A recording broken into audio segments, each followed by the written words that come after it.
Hey, you're not doing the gangster thing that we talked about. Oh, you're sorry. Yeah, there we Here go. we are. All right. Hey guys, Paul Redham and Rob King here on the 25th episodes of Calls with Paul.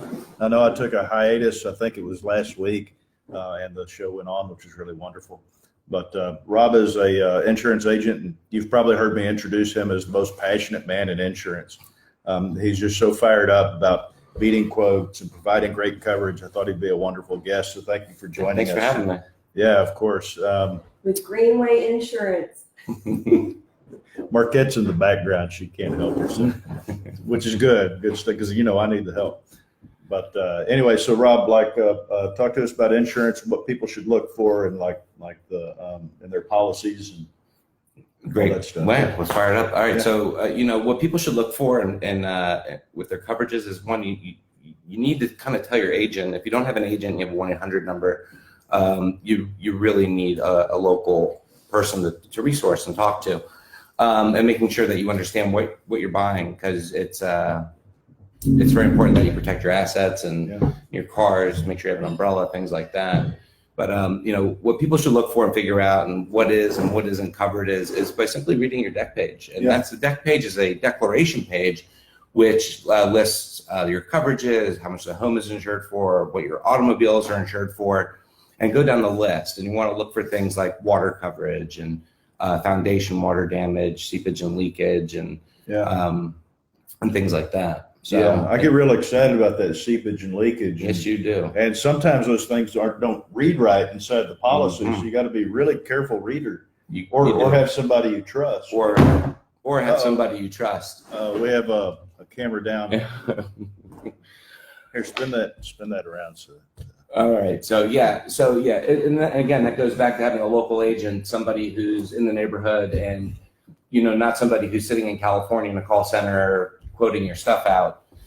It's and that's what's really important. And asking questions, ask as many questions as you can.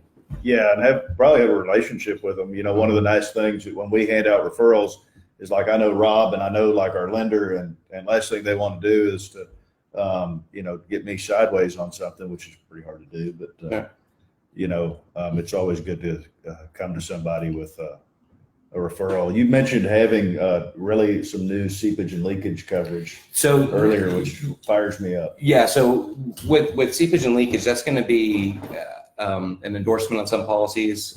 There's many different policy types. You have what's called an HOA, which is a very basic policy, and an HOA plus, which adds a little bit more beef, a little bit more meat to the policy. Now, the HOA isn't like the community HOA, right? No, it's definitely it's not the association. Okay. No, it is just a very basic policy form.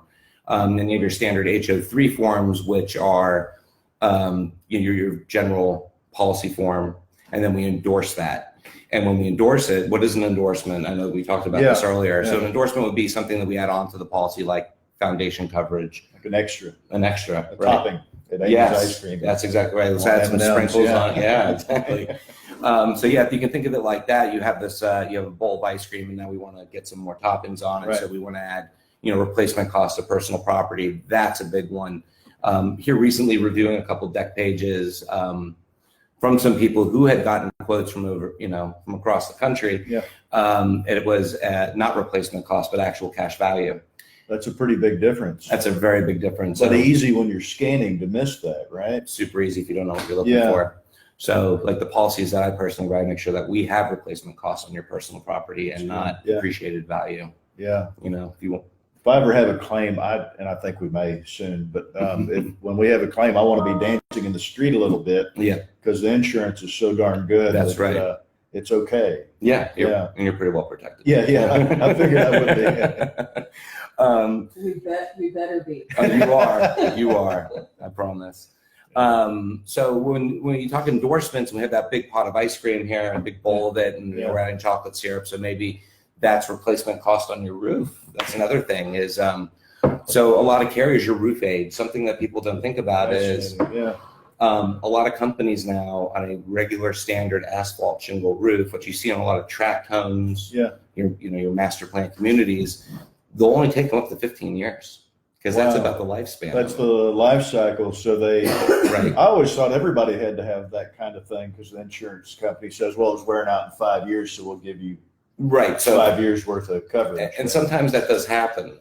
We'll see carriers where at that 15-year mark and that policy renews, people who don't read the renewal policy showing that the roof has gone from replacement cost to actual cash value. Ooh, snap on the renewal. That's kind of tricky. So how many times do you think that renewal goes, oh, yeah, here's my insurance renewal. Oh, there's the premium. Let's Okay, do cool. it. Yeah. And we're looking at the premium. We're not looking at what may have been taken away from us. No, in this fast moving world, it's hard to keep up with all that kind of stuff. It is. So Yeah. that's why it's important to call your agent and say, hey, I got my renewal. What's changed? Your agent's not obligated to tell you what's changed? Well, your agent is there as a I know resource you for you. would.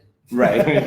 Your agent is there as a resource. But yeah, that's a conversation that should be had with, your roof is approaching this age. Well, I imagine it's an automated send out, right? The Right. Renewal, and they probably have Right. some templated items. Right. And then now, granted, that's not every single carrier is going Yeah. to do that. If you're if you accepted the policy and you have a 13-year-old roof, you go 2 years past that into your renewal, a lot of those carriers will keep it with replacement cost. Oh, that's good. Yes. But again, at renewal, you want to Yeah. make sure you read that declaration page and just make sure. That's fascinating. Okay, so lesson one from Rob is make sure you have replacement costs, not what's the other one called? Actual cash value. Not actual cash value cost on your insurance. It probably costs a little more money though, right? For replacement costs, for ACV, yeah. But Yeah. that's pretty much the norm. That's how we write A our lot more money or a little bit more money? It would be just every case is different. Yeah. Well, it's really hard to put a number Yeah. on that. No number on it. No But- number. But go ahead and get replacement costs because otherwise, you're going to come out of pocket more than you probably think. But what you mentioned earlier with seepage and leakage is now a lot of our carriers are offering what's called service line coverage, and a lot of people don't realize that this endorsement is now becoming available on some pretty big name carriers. Nice. And what that does is that covers all the service lines that service the home, whether it be electrical running underground, the water main after the meter. Between the street and the house. Yeah, that's on you. Yeah. That breaks. Yeah. But we could get insurance for that now. You can. That's so exciting. It really is. We had a service line break at a house just down the street from us a couple Yeah. weeks ago. I talked to the plumber, just asking what a general repair. He said anywhere from $900 to several $1,000s, depending on where the leak is. And Yeah. with, these endorsements, Yeah. that particular endorsement typically carries a $500 deductible. So Paul, let me ask you, Yeah. $500 or several $1,000s, what's your pick? Gosh, that's a toughie. Yeah. I'm probably going to go with the 500 though. Yeah. Yeah. So, and you make sure you have that covered, and a lot of them will cover for tree roots. We see that a lot in these. Let's talk about my biggie. What about end slab drain lines with homes that are like originally from the 70s to 80s So, or 60s? And the And tree the- roots. I'm excited about the Tree tree roots roots are- and that's that main how cool. line between the house this, and the street. those trees get really thirsty. That Yeah. cast iron plumbing. Yeah, I know. That's my. I know. Well, I get excited. I about do. it. Yeah, What about stucco? Can we insure stucco? sure. Oh, that's beautiful. Yeah, we can. Because that stucco could be a real mess in Austin. Stucco can be a real mess in Austin, Yeah. but luckily we just rate the home for stucco, and they rate it accordingly. And if we do get a hailstorm and you get softballs through the side of your Yeah. stucco, coverage would extend With replacement costs. with replacement. Probably costs. need to make sure that happens. Yes. Yeah. Learning a lot here, Rob. This is Good. great. I'm Yeah. glad. I'm happy to help you. Educating you is it's important to know your insurance. Yeah. I mean, we don't look at it every day, and we've had many conversations. You can't make insurance sexy, but we can have fun with it. So Yeah. I don't care until I have a claim. that's right. Right. And that local agent will help you get through that Yeah. claim. So Yeah. Well, we know who my local agent is. you, So talk to me. A lot of people will want to go like to Farmers or Geico or companies like this. Sure. Talk to me about the difference between those guys and having an insurance broker, which is what you are, right? Yeah. I'm in. Yes, Yeah. insurance broker could be a name for it, but so I'm what's called an independent agent. Okay. And then you have some of your other big names, and those guys are called captives. So they really only sell one product, and would be Like Farmers. like a farmers would sell farmers, but they have access to some of the same markets that we do. What makes us different is we have access to over 65 markets. Wow. That's a lot. Wow. And we have something for everyone. So if you have that first time home buyer, credit is a little bit on the fence, but we really want to get them to this home. Yeah. We're going to do everything we can. We've got a great loan team. We have carriers that won't run credit. Really? Yeah. That's really cool. Yeah. And it's amazing that, a fun word for it would be insurance score, Mhm. but it goes into the rating of the policy, Right. sadly.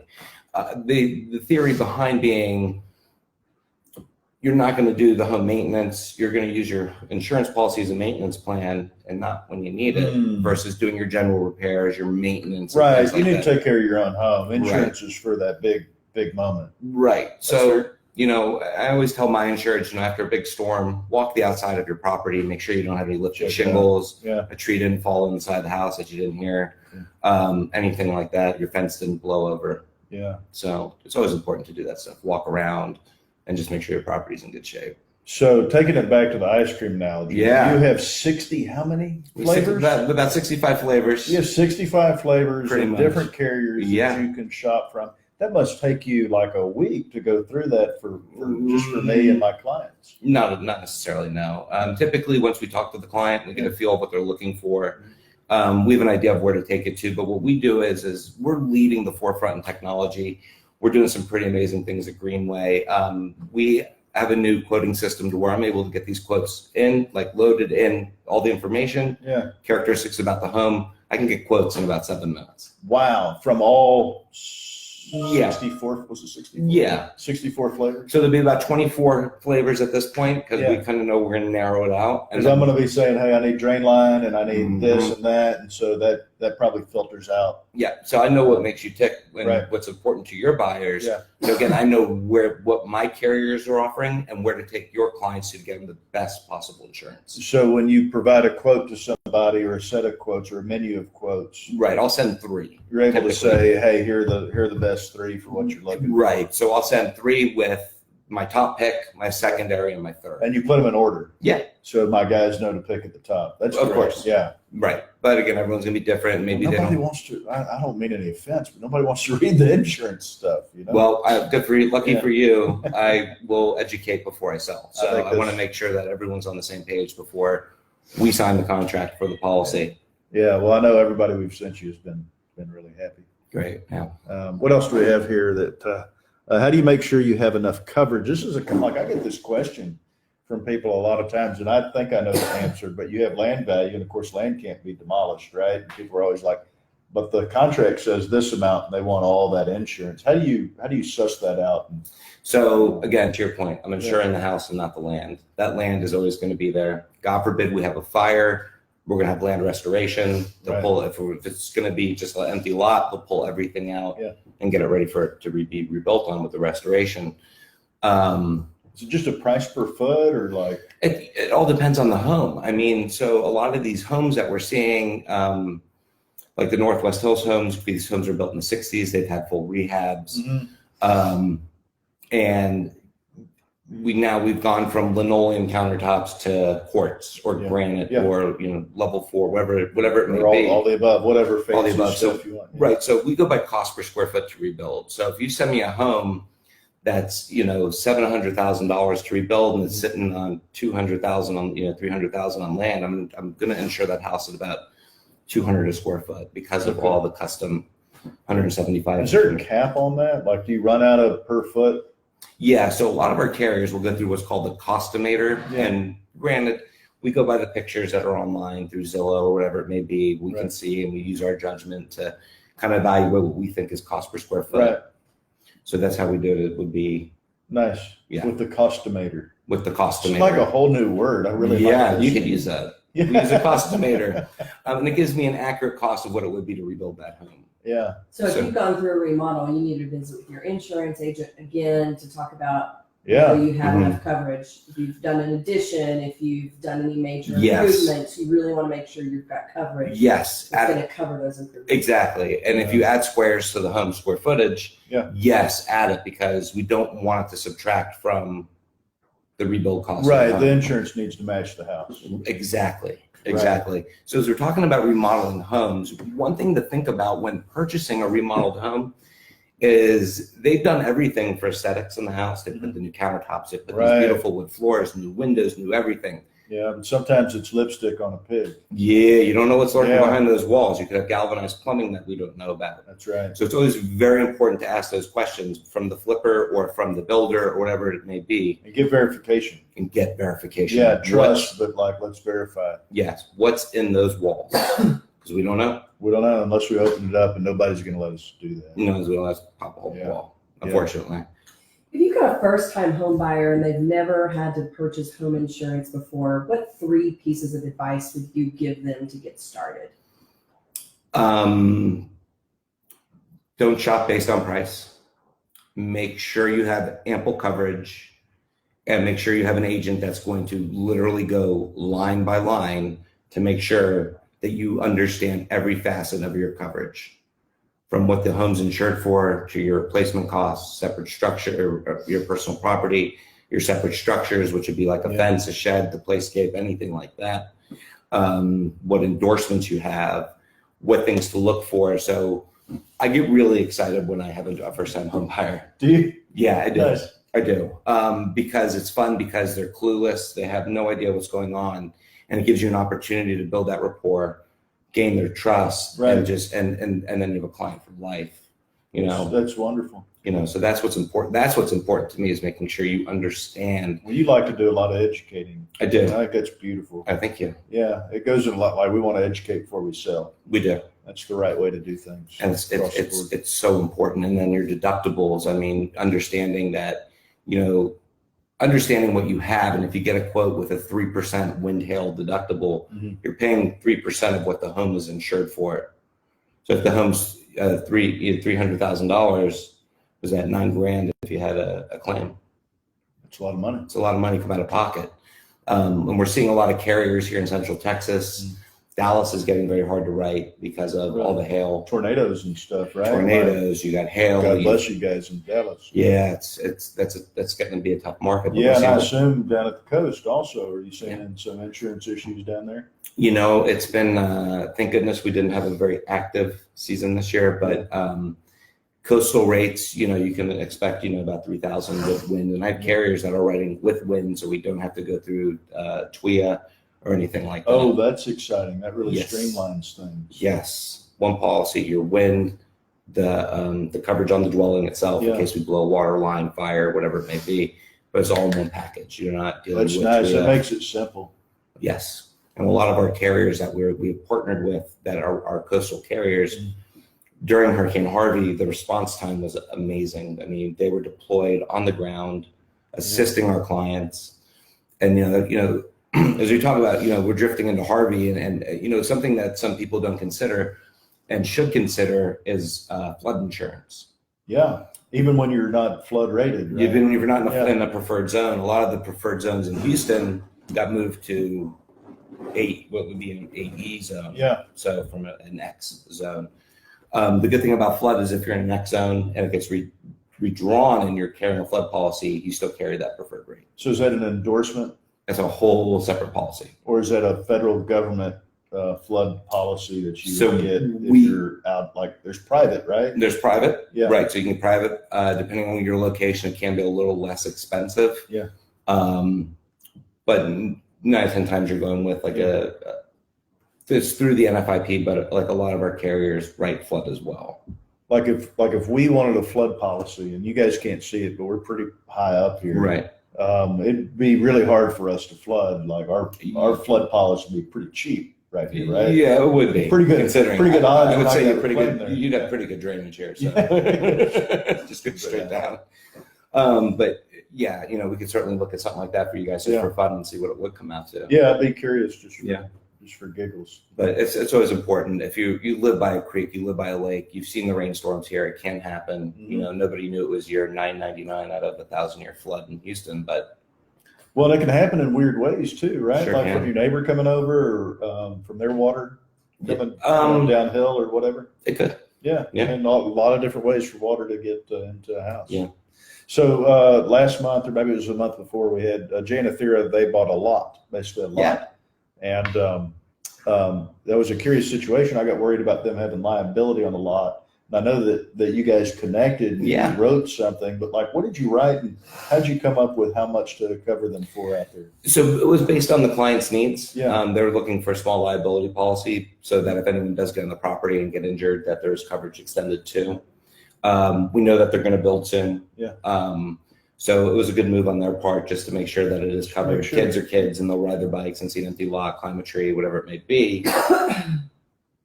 their coverage just in case anything Do you happens. need to, do people with acreage, do they need to do the same thing? Not necessarily. So if you're on acreage, depending on what you're doing with the land, if you have a couple head of cattle, a couple chickens and a goat, most of our carriers are okay. It happens. We just did one in LaGrange that was 10 acres, 10 head of cattle.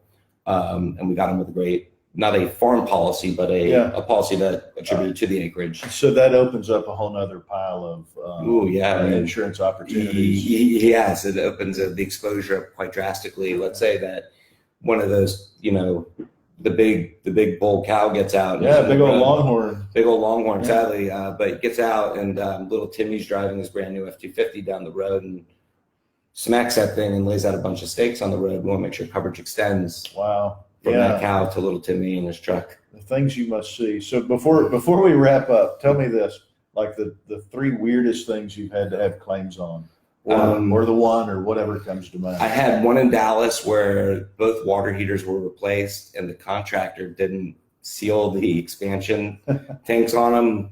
So they blew, and it was a $1.2 million house, and we had a $300,000 water claim. I mean, holy smokes. Yeah. Over a water heater. 2 water heaters blew at the same time. Wow. In the attic. So if you have hot water heaters in the attic, please check it monthly. Just make sure it's safe. We will. Your water heaters are in the attic? Yeah. Oh, dear God. I'm just kidding. They're right over the laundry room, so if they go, I guess we'll get some wet clothes. Maybe. At least. Yeah, a little discount on the laundry machine running. No, we probably need to run up there and look at them. Yeah, we check. It's so easy to forget about all this stuff. Home maintenance is so important, and it's checking your water heater once a month, walking your home after a storm, or even on a pretty day, and just making sure that your roof, your shingles are intact, and you don't have anything flipped up. You have a flip shingle, water will penetrate. It will get through. That's incredible. So it'd be really cool if y'all had drones that would just come by your homeowners policy people's houses and check it out. Some of our One carriers, day, maybe, some of our carriers are using drones to do home inspections now. Really? Yep. That is slick. They'll do them over one block, and that way it's done. And they'll move to the next house and zoom in on most of the homes over there. So that way it cuts down on the carrier expense for doing inspections. Well, that's great. How often are they sending these drones out? Couldn't tell you. No. But with any new home purchase, you can expect a home inspection within 30 to 45 days. Yeah. It'd be the carrier coming out, and they'll be in a bright orange vest, and they're just walking your property just to make sure you're a good homeowner. Pride and ownership is what we're looking for. Really? Yeah. Well, that's cool. We're very proud. I can most, tell. Most of our clients are. I love it. Yeah, a lot of, yes, and your clients have been very fun to work with. And, Well, and they say, Paul's biggest concern, I said, don't worry, I got you covered. We got it covered. Yeah. So They're very passionate. Well, thank you so much for coming out. thanks for having me. I appreciate it. What a delight. And, Yeah, it's fun you to see guys you. feel free to Google Rob King of Greenway Insurance, and he's well equipped to take care of you. Yeah, happy to help. How do we close it out, babe?